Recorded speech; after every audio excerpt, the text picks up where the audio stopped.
Hello, Kids Cook Real Food. Katie Kimball here for the Healthy Parenting Connector. And we have a very short, elite list of interview guests who get to come back twice. And Michele Borba is definitely worthy of being on that list. I could have 4 or 5 or 6 interviews with this fascinating woman full of wisdom. Thank you so much for coming back, Michele. Oh, you are so welcome. I've been looking forward to this. So thank you. And you know what? You're just so sweet too, I swear. So Michele goes all around the world and helps educators and parents create better schools. Create better kids and raise these kids to be just a healthier generation in mind. Not exactly body, but it probably all translates. She is an educational psychologist, a former teacher, and a mom, and she's recognized for offering that research-driven advice from a career of working with over 1 million parents, educators, and children. She's a frequent Today Show contributor. She's the recipient of the National Educator Award, and she's written 25 books, including Unselfie, which is about empathy, our topic today, and Thrivers, the surprising reasons why some kids struggle and others shine. And oh, these are such good books, so packed with gems. Michele also appears on Dr. Phil, The View, CNN, The Doctors, Dr. Oz, and here on the Healthy Parenting Connector. I'm cool with being on that list. Amazing. So Thrivers is kind of the idea we talked about before. And I think that subtitle really catches parents' eyes, right? Because we all kind of look, if you have multiple kids raised in the same home, sometimes you can go, why is this one struggling so much, right? Or why is my kid's best friend, who seems to have good parents, they're going to the same school, gosh, why are they struggling? And Thrivers is a whole set of 7 different traits that we need to emphasize in our kids, and empathy is one of them. Plus Unselfie, the whole book is about empathy. So I feel like this is really important to you. You have a whole TEDx about empathy. What is empathy and why is it so important for our kids? Let me count the ways. Empathy is absolutely transformational. It is the ability to feel with another person. You kind of understand where they're coming from. And as a result, what we now know is that it's a high correlation to not only being employed out there in the real world. Harvard says this is the top employability factor. It also can be cultivated. I think that's so crucial. Our kids are hardwired for it, but unless we're a little more intentional in today's culture, it's going to lie dormant. We'll talk about what we're seeing, which is a nosedive in it. But the other thing is that it is also a resilience builder. We're finding that it's highly correlated, that ability to have social competence and get along with others, to helping kids be able to bounce back. And it's extraordinarily correlated to mental health. And it's one of the reasons why we're seeing mental health plummet in adults as well as kids these days. 2 years in front of screens and not of people really absolutely took a nosedive in our kids' ability to feel with others. Yeah. And it's tough for me to hear you say that our kids are both hardwired for this and yet also losing it. Like you share a Yeah. statistic that is pre-pandemic that teens are 40% less empathetic than they were 30 years ago. It takes my breath away. And so if they are hardwired for this, where are we going wrong? Oh, again, it's a multiple factor, and it's never like we want to point to one thing. We're all pointing to the cell phone. Okay. And we're pointing to digital media. Sure. That is definitely one factor, because when you're on that, you're looking down, not up. And a gateway to empathy is emotional literacy, being able to read somebody else's facial expressions or body language or even voice tone. They're not even listening on the cell. They're just texting to one another. So you can't feel with another unless you can read those emotions. But it's also a culture that I think, Katie, after a while, what we did is we put all our just eggs in the basket on GPA and test scores, because we wanted our kids to succeed. And we thought that was what was going to help them. And now we realize the other side of their whole child in terms of the skills to be able to get along with others is lying dormant. So many factors in life. We don't reward it. We don't talk about it. I mean, when's the last time you saw a bumper sticker, proud parent of a kind kid? It's just not part of our MO these days. And hate to say it, But one of the big reasons why you learn empathy is by watching others. And I think we're looking at a culture where adults aren't behaving so well either. So as a result, the examples that our kids are looking up to may not be there for them, which all the reason means this is not another pricey program or a tutor. It just means we need to tune it up a little more intentionally in our homes. We've got this. We can do it. I mean, I agree with everything you're saying with a cringe on my face, right? If Oh. the kids are looking up to us and we are looking down at our phones, there's a huge disconnect there. And, Well, yeah, excuse me. What teens, 66% of kids say we're the ones too plugged in, not them. So I think the first thing is watch your own behavior. I didn't mean to cut you off there, but that is so right on the mark because they catch and copy what they see. Oh, it's so true. And how many families have I heard of who say, I'd really like to have, a screen-free table, or I read that we should have a screen-free table, but the other adults in my house won't do it. Uh, You and that's, know? yeah, it's a sad concept because there's no takebacks when it comes to and parenting. The whole staple of what creates that wonderful kid is in reality the strength of our relationship with them. As they get older, our time together goes less and less, and we're being kind of substituted by digital media, looking at a screen instead of us. So the first thing is, yeah, we are raising digital natives and it is a different world. But I think the first thing you mentioned was really right on the mark. Table time. That's the time where everybody puts their phones down. Everybody turns them off. Everybody puts them in a basket and everybody, yeah, it takes a moment to start looking and beginning to just reconnect with each other. Which is, sometimes the word time is the struggle. You might have a screen-free rule for the dinner table, but nobody ever comes to the dinner table because the time Yeah. is so Well, overscheduled. then you find the other moments, and you're absolutely right. For instance, our kids are locked in the carpools with us, so utilize those moments. Is there a family room? If there is a family room or a place where there's just a time to gather with one another, there are certain spots which are called unplugged times. You just identify the times that work best for you as a family. It may be short, it may be long, but those are the times that are sacred. And there's nothing better than those times to retake back for family.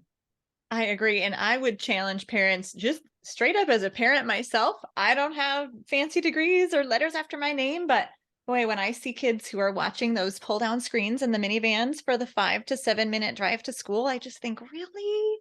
Yeah. Like, really? Either let them be bored or engage them or listen Yeah. to me. Like, there's got to be. So I just challenge parents who have the screens in their minivans, like save those for the long trips or the traffic jam where you really need to focus on the road and put them up at the other times. That is a habit that kind of hurts my heart because I know that it's not the best for kids. Oh, I Um, agree. I agree.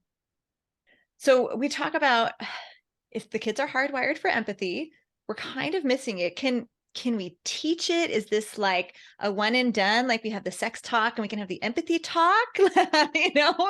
This is kind of woven in talks. So it's not, okay, it's 6 o'clock. We're all going to learn empathy. Instead, we're going to look at it in terms of finding everyday moments to weave it in. And there's lots of them. First of all, one of the easiest ones is I've got all those books behind me.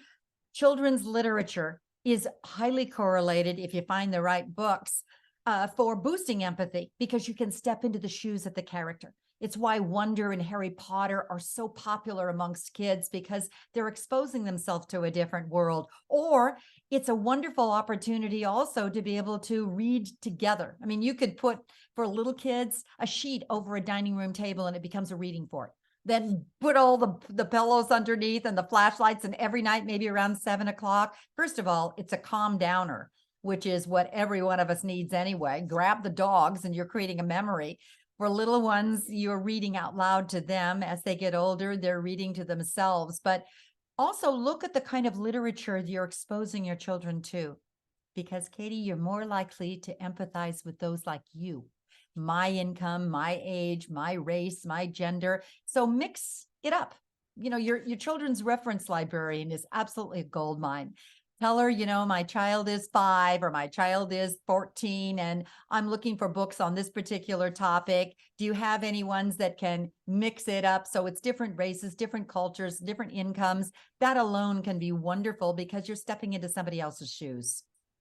I love that. So children's literature is one. My kids and I just went and volunteered this week. What do you like? How in what ways? Because there are seven Hand drivers. down, yes, because what we now know is that when you give back, it's one of the best ways to create a we child, not a me kid. Ooh. And every kid that I've interviewed says it was that moment, the moment when I gave the overcoat to the man, or I told the little girl how to kick the ball straight when I was, doing a little tutoring of their soccer. Those were the moments that it changed my view of myself. I had to do it again and again and again. So you're actually creating a new image to a child that he can do for others. Our biggest mistake, I think, in service is we see it as something that looks good on a college resume. When in reality, it's one of the best ways to reduce our stress and our children's if it's real, meaningful, and face to face. And it could be, who are you concerned about? Oh, yeah, that neighbor, she is next door and all by herself. And oh my gosh, she must be so lonely. What can we do? Yeah, that's a great idea. Let's bake some cookies together. And would you mind bringing them over to her and just knocking on her door and saying, I hope you have a better day? You'll be baking cookies together for the rest of your life because your kid's going to come back going, oh, mom, she got so happy. She cried. Those are the moments. I think you can also put a box by your door. I call it a charity box, but you can call it anything you want.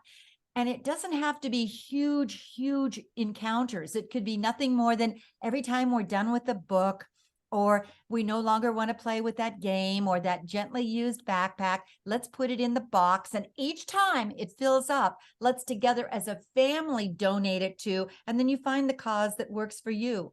But don't you dare, mom or dad, do it by yourself. You do it together as a family, and it becomes we become the giving family.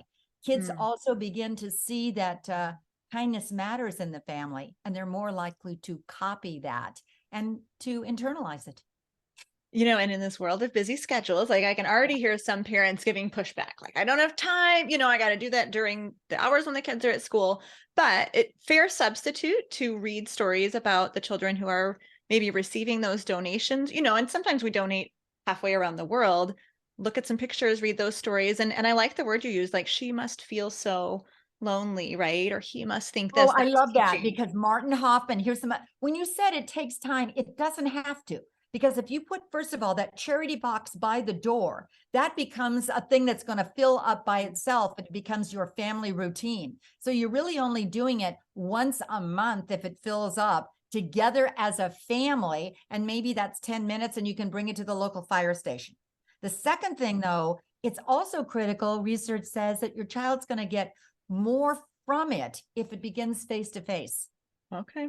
If you really want to do charity and help the child begin to see himself as a person of worth or a kind-hearted person, the first moments have to be done face to face, and then that's called just concrete empathy. And then later it can become abstract because you'll begin to understand those kids that live 50,000 miles away. That's how they're going to feel, but it starts face to face.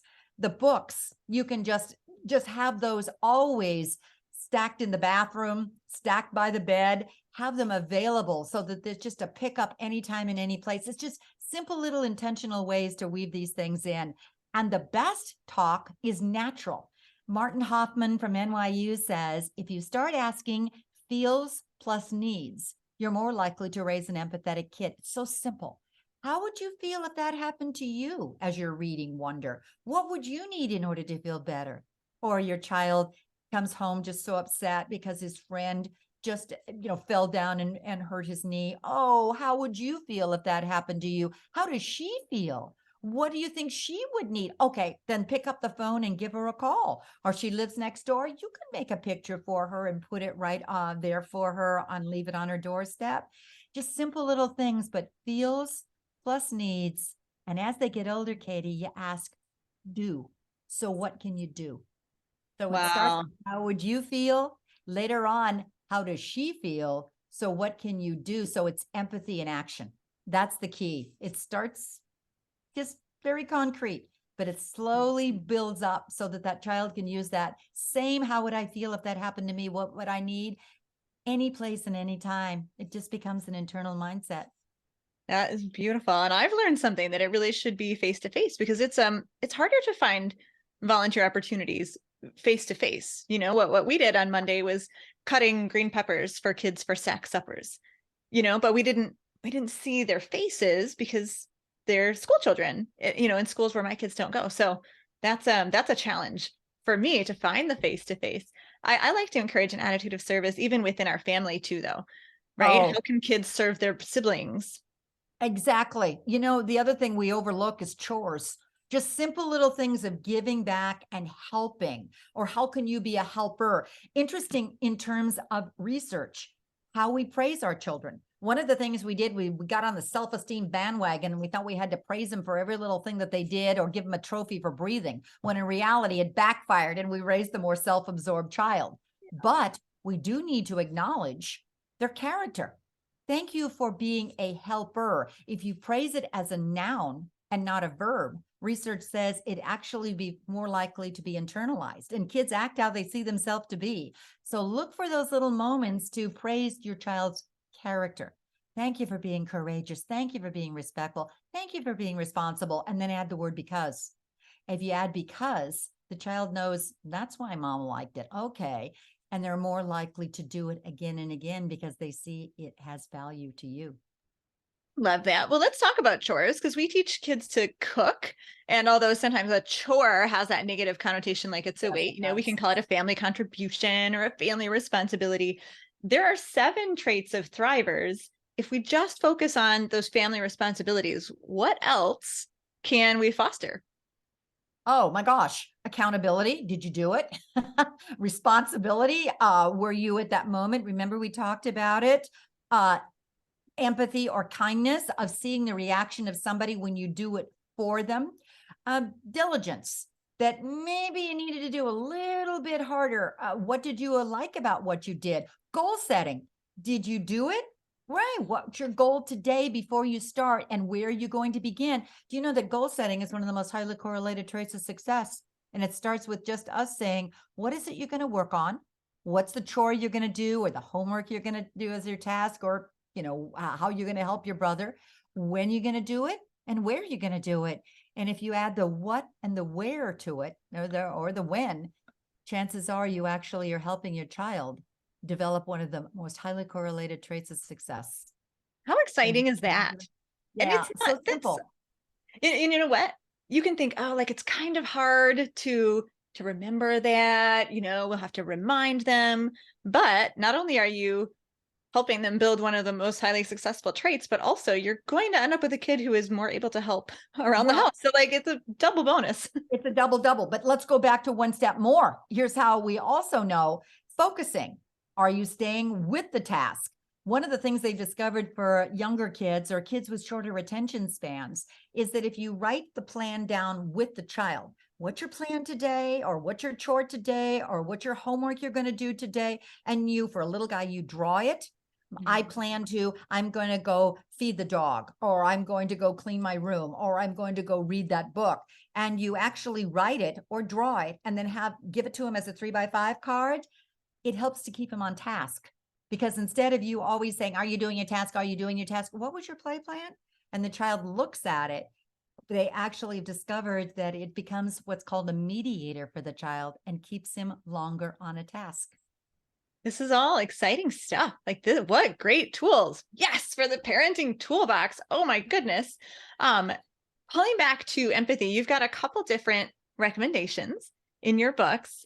Why do you recommend paying attention to the color of the eyes of the Oh, person I with whom you're love this speaking? rule. Here's why. If you were going to do one simple rule in your house starting at age 2, ask your child and your spouse to always look at the color of the talker's eyes when you are speaking. First, we're looking at a group of kids who are more likely to look down than up. By the way, we're looking at children who are a little less confident and more risk adverse, says teachers, every teacher I'm talking to, more likely to look down than up. But if you always look at the color of the talker's eyes, the first thing you do is you hold your head up. By the way, if you hold your head up, your whole body looks more confident. Now, here's some win-wins. Number one, the first thing you'll do is you'll begin to model as a child what good listening looks like. Your social confidence goes up because kids say they really appreciate it when it looks like you're looking at them. Second of all, you're going to be more likely to be taken seriously. So if you really want a child to be assertive later on and say no, or put his facts through, here's what I believe and why I don't want to do it. And if he's looking down when he's doing it, he's going to look wimpy. But if he holds his head up, his whole body looks more comfortable and confident, and he looks more assertive. But there's also a win-win for empathy. And that is you're going to begin to notice the person's face and their facial expressions. As a result, you're going to be more likely to tune into learning emotional literacy. So it's so simple. Always look at the color of the talker's eyes.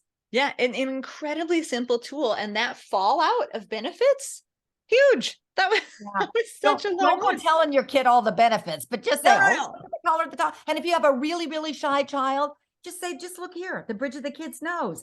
I was a special ed teacher for years, and I know that kids on the spectrum, that's difficult. So you can put a point behind you or a spot on the wall or even up, but you can start holding your head a little more, and your whole body is going to look more assertive. It's a win-win-win.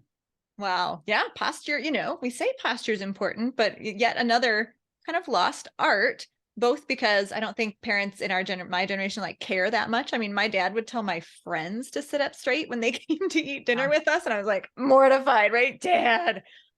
But again, so I just don't think our generation is focusing on that. And then of course, screens and tech are breaking down our posture as well. I would think empathy would maybe automatically lead to a few of the other 7 traits of thrivers. Oh, it What does. do you find? Absolutely. It becomes a superpower.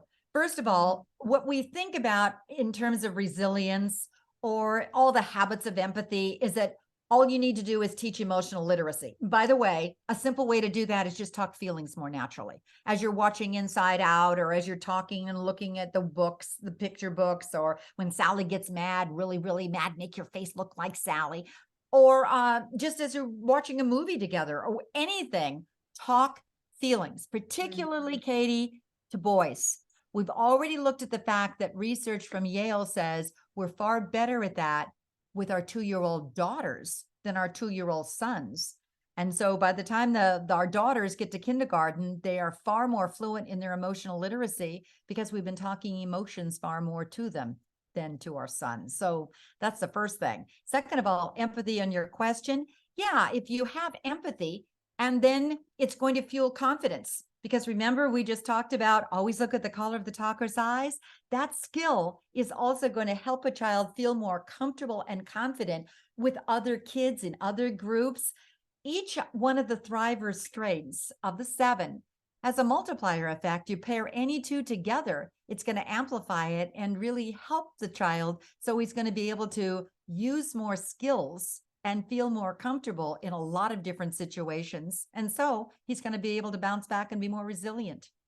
It's so empowering for parents, I think, to read your books and to dig into to know, like, this is research-based information. Here are simple tools I can use in my household, to enact this and to empower my kids. So definitely, parents, go back to Michelle's first interview where we detail through all those 7 traits, or just buy the book. Just buy the book. It's full of good stuff.